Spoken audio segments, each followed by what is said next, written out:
Assalamualaikum, apa khabar anak-anak 6 Al-Razi? Jadi hari ini cikgu nak bagi penerangan sedikit beberapa soalan matematik AR1 kertas 2 yang mana kebanyakan daripada awak jawab dengan salah ataupun menghadapi masalah menjawab soalan tersebut. Okey, mari kita tengok sama-sama. Baik, soalan nombor 3. Okey, rajah 3 menunjukkan suatu garis nombor. Kedudukan S adalah di tengah-tengah di antara 2000 dengan 3000. Jadi secara pantasnya kita boleh tahu bahawa S adalah 2500 sebab di tengah antara 2000 dan 3000. Okey, manakala kedudukan A pula di tengah di antara 2000 dengan S. Okey. S kita tahu 2500. Jadi R adalah di tengah-tengah antara 2000 dan 2500. Jadi R adalah 2250. Okey. Ataupun kawan anda buat di sini 2000 tambah 250. Baik, soalan kedua. 3/10 daripada S. Okey. 3/10 daripada S bukan 3/10 daripada R. Jawapan nombor 1 nilai R 2250. Tapi soalan nombor 2 dia minta 3/10 daripada S. S adalah 2500 bukan 2250. Ingat, bukan R. Jadi 3/10 daripada 2500 adalah bersamaan dengan 75. Okey. Baik, soalan seterusnya. Soalan 4. Rajah 4 menunjukkan waktu Alina bersarapan. Bila masa kita pergi bersarapan? Mestilah pada waktu pagi. Jadi rajah 4 menunjukkan jam yang menunjukkan pada waktu pagi. Okey, iaitu pukul 7.25 pagi. Baik. Kalau kita tulis dalam sistem 12 jam 7.25 AM ataupun bahasa ringkasnya untuk kita faham pukul 7.25 pagi. Soalan pertama, tuliskan waktu itu dalam sistem 24 jam. Jadi dalam sistem 24 jam kita kena ada jam di hadapan JAM, kemudian jawapan secara bertulis 0725. Jadi kalau kita nak sebut jawapan ini jam 7.25, itu sistem 24 jam. Okey, kalau sistem 12 jam 7.25 AM. Baik, soalan nombor 2. Alina pergi ke kedai 2,5 jam selepas waktu yang ditunjukkan. Maksudnya Alina pergi ke kedai 2 jam 30 minit selepas bersarapan. Lepas dia pergi makan sarapan, dia pergi ke kedai 2 jam 30 minit. Jadi kita nak tahu waktu dia pergi ke kedai, maka kita tambah 7.25 waktu dia bersarapan, kemudian 2 jam 30 minit selepas itu kita tambahkan, maka kita akan dapat tahu bahawa Alina pergi ke kedai pada pukul 9.55 AM. Okey, 9.55 AM. 9.55 pagi. AM ini sepatutnya ada noktah A noktah, M noktah. Okey. Baik. Soalan seterusnya. Jisim, berkaitan dengan jisim. Okey. Yang pertama tu cikgu tak nak terangkan panjang lebar. Semua tahu itu adalah 2.8 kg, walaupun ada juga yang silap jawab. Okey. Kita tengok soalan nombor 2. Hasmah perlu membayar sebanyak RM45.30 bagi pembelian di atas. RM45.30 itu adalah harga ayam dan ikan. Okey, harga ayam dan ikan semua sekali. Itu RM45.30. Jisim ikan ialah 1.5 kilogram. Jisim ikan 1.5 kilogram. Ayam kita tak tahu. Okey. Harga 1/2 kilogram ikan adalah RM9. Baik, kita nak cari harga ayam. Baik, langkah pertama, setengah kilogram ataupun 1/2 kilogram bersamaan 500 gram adalah RM9. Harga setengah kilogram ikan RM9.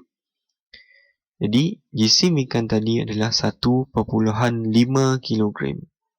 Jadi, bermakna RM9, lepas tu tambah lagi 500 gram bersamaan RM18. Lepas tu tambah lagi dengan 500 gram bersamaan RM27. Jadi harga bagi ikan 1.5 kilogram bersamaan dengan RM27. Baik, jadi langkah kedua, kita tolakkan jumlah keseluruhan tadi ataupun harga keseluruhan tadi, tolak dengan harga ikan, maka kita akan dapat bakinya. Baki itu adalah harga ayam. Boleh faham? Okay. RM45.30 adalah harga keseluruhan ayam dan ikan. Tolak dengan RM27 harga ikan, maka kita akan dapat harga ayam RM18.30. Baik. Seterusnya, soalan nombor 6. Rajah 6 menunjukkan sehelai kertas berbentuk segi 4 tepat. Okay. Berbentuk segi 4 tepat, tapi yang dilorekkan adalah yang segitiga ni. 10 cm dengan 12 cm. Rajah 6. Baik. Soalan pertama, hitung luas segitiga. Okay. Hitung luas. Formula bagi luas adalah panjang darab dengan lebar. Tetapi untuk segitiga, kita tambahkan setengah di hadapan. Setengah darab panjang darab lebar, maka kita akan dapat 60 cm persegi. Okey. Baik, soalan nombor 2. Sebahagian kertas ditutup dengan kertas putih berbentuk 4 sama bersisi 5 cm. Okey, berbentuk segi 4 sama bersisi 5 cm. Jadi, segi 4 sama bersisi 5 cm, maksudnya sisi keseluruhan sisi itu adalah 5 cm. Baik. Soalan, hitung baki luas yang tidak tertutup. Baik, kita tengok rajah di sebelah kiri yang cikgu dah buat. Okey. Segitiga berwarna kuning. Lepas tu ada kertas putih. Cikgu tukarkan warna dia kepada warna biru. Dia tutup sebahagian daripada segitiga itu. Jadi, luas segi 4 sama itu adalah 5 cm darab 5 cm, 25 cm. Jadi, kita nak tahu baki yang tidak ditutup oleh kertas kecil itu. Okay, dia tak ditutup. Jadi, baki 60 cm, luas segitiga, tolak dengan 25 cm persegi, luas yang ditutup oleh kertas putih itu, maka kita akan dapat yang tidak ditutup adalah 35 cm persegi. Boleh faham? Baik, soalan seterusnya, soalan nombor 9. Okey, Razak berada di London. Jam tangan menunjukkan pukul 2.30 PM, iaitu 8 jam lebih lewat daripada waktu Malaysia. Okey. Soalan pertama, pukul berapakah waktu dalam sistem 12 jam di Malaysia ketika Razak berada di London? Okey. Di London, jam Razak pukul 2.30 petang. Okey. Waktu di Malaysia lebih awal lagi daripada waktu di London. Jadi,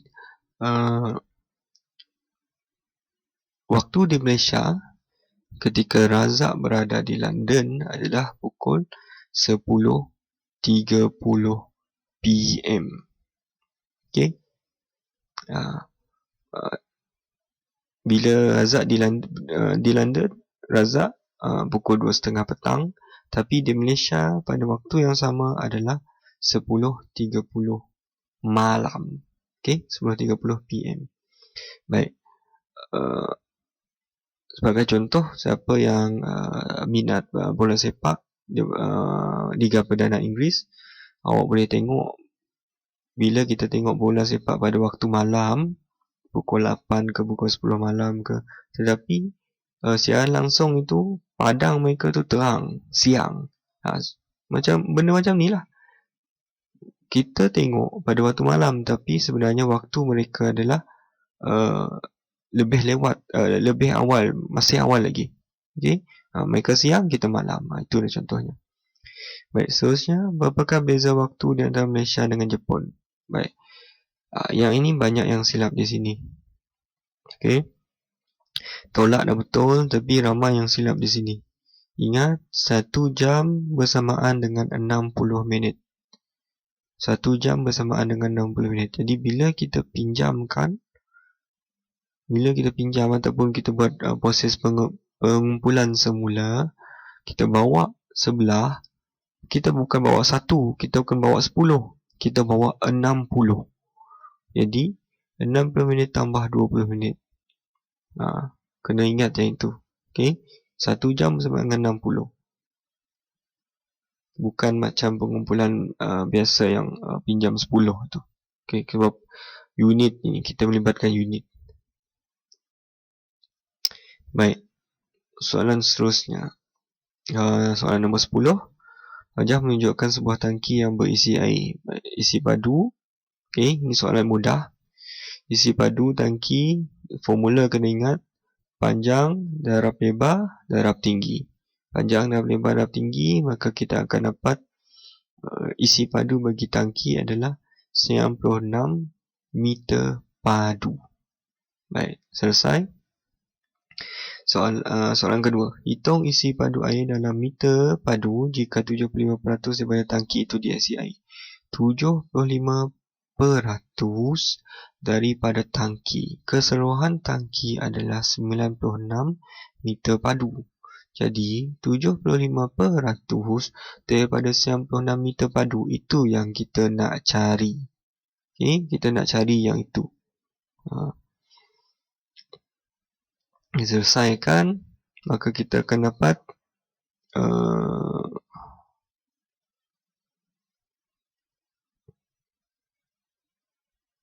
75 peratus daripada 96 tu. Kita buat pengiraan. Okay, buat pengiraan, bahagi. Baik, kalau awak tengok jawapan rakanan awak di sini, okay, dia tolak lagi 96 meter padu tolak 75 meter padu tu. Okay, ini silap. Ini silap. Jawapan yang sebenar adalah 72 meter padu. Okay, tak perlu buat ni lagi. Kalau awak buat ini, maksudnya awak mencari isi padu tangki yang tidak diisi air. Jadi tak perlu yang ini. Terus dapat jawapan 72 meter padu. Okay. Baik, seterusnya soalan nombor 11. Rajah 11 menunjukkan kedudukan rumah Ahmir pada satah kartis. Baik, apakah kedudukan rumah Ahmir? Baik, kedudukan rumah Ahmir, sentiasa ingat kita kena tengok pada paksi X dahulu, kemudian baru kita tengok pada paksi Y. Jadi rumah Ahmir adalah 6, 4 dan mesti ada kurungan. Kalau tak ada kurungan, tak ada markah. Baik, soalan kedua. Kedudukan rumah Ahmir ialah Ahbing ialah 3 unit mengufuk dari titik asalan. Apa itu titik asalan? Ini dia titik asalan. Titik asalan adalah pada koordinat sifar-sifar, tempat asal. Ni asalan. Okay. Baik, kita nak cari kedudukan rumah Habib. 3 unit mengufuk ataupun 3 unit pada paksi X itu, dan 2 kali jarak mengufuk. Maksudnya 6 kali jarak mencancang dia. Okay. Jadi kedudukan rumah Abing adalah 36. Kena ingat mengufuk, mencancang. Selalu cikgu ingatkan mencancang itu ingat pada perbuatan mencincang. Okey. Macam mana perbuatan dia? Atas bawah. Jadi garisan atas bawah, garisan menegak lah. Mengufuk, melintang. Okey. Baik. Seterusnya, nyatakan jarak Ahmir dari rumah Ahbing.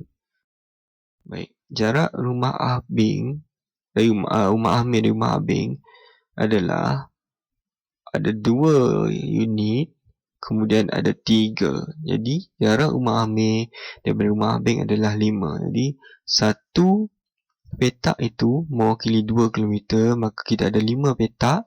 5 petak darab 2 km bersamaan dengan 10 km. Okey. Baik, soalan seterusnya. Soalan nombor 12, Rajah 12 menunjukkan jisim 2 barang yang dibeli oleh Puan Ros. Baik, tengok pada maklumat jisim seunit. Seunit tu maksudnya jisim satu paket. Dan bila kita buat soalan macam ni, buat satu lagi jadual jumlah jisim. Sebab dia cuma bagi kita jisim seunit ataupun jisim satu paket. Sedangkan maklumat di sana ada 3 paket. Jadi kita tambah lagi satu jadual sendiri untuk kita tahu jumlah jisim. Baik. Jumlah jisim semua barang adalah 12.5 kg. Okey, tu kena ingat. Jadi kita kena cari dulu jumlah jisim tepung 1.5 kg darab dengan 3 paket, maka jumlah jisim tepung adalah 4.5 kg. Kemudian jumlah jisim keseluruhan tolak dengan jumlah jisim tepung, maka kita akan dapat jumlah jisim gula adalah 8 kg. Kita boleh isilah maklumat dalam jadual yang kita buat sendiri itu. Maka 8 kg untuk 8 paket bermakna 1 paket gula bersamaan dengan 1 kg. Okey. Kena ingat dia nak 1 paket saja, bukan 8 paket. 8 kg untuk 8 paket. Jadi 1 paket 1 kg. Baik, soalan nombor 13 berkaitan dengan keuntungan. Baik. Okey, dia dah Encik Ahmad dia dah jual 8 unit telefon pintar. Berapa keuntungannya? Okey, mula sekali kita kena cari untung sebuah telefon pintar. Untung sebuah 1,200